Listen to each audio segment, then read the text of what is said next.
When Colonel Richard Kemp speaks, people listen. Colonel Kemp is considered an authority on counter-terrorism tactics. He was the commander of the British forces in Afghanistan. He also fought in Iraq, South Asia, the Balkans, and Northern Ireland.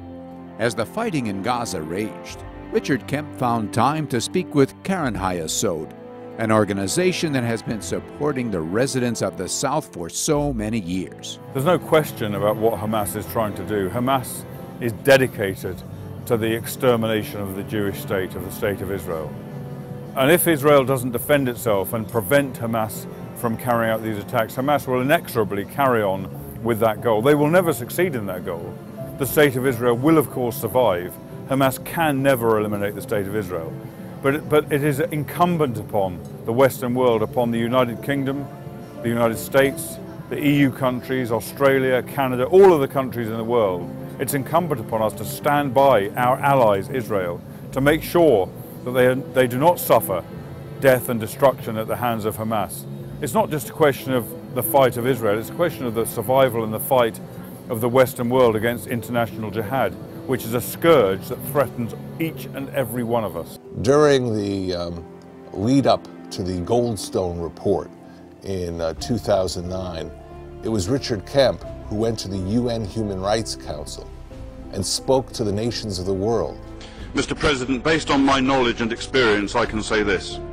During Operation Cast Lead, the Israeli Defense Forces did more to safeguard the rights of civilians in a combat zone than any other army in the history of warfare.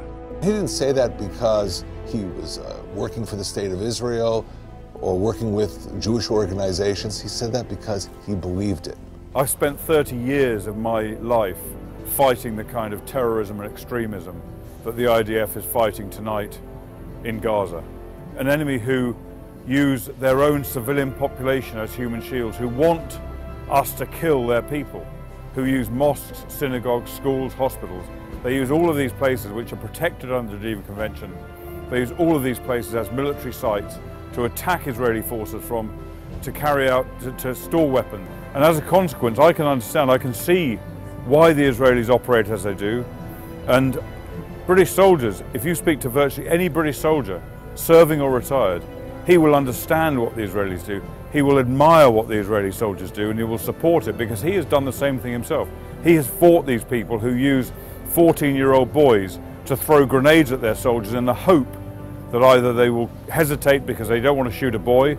Richard Kemp speaks about the unique moral compass of Israel's soldiers, which guides them through the battlefields and back.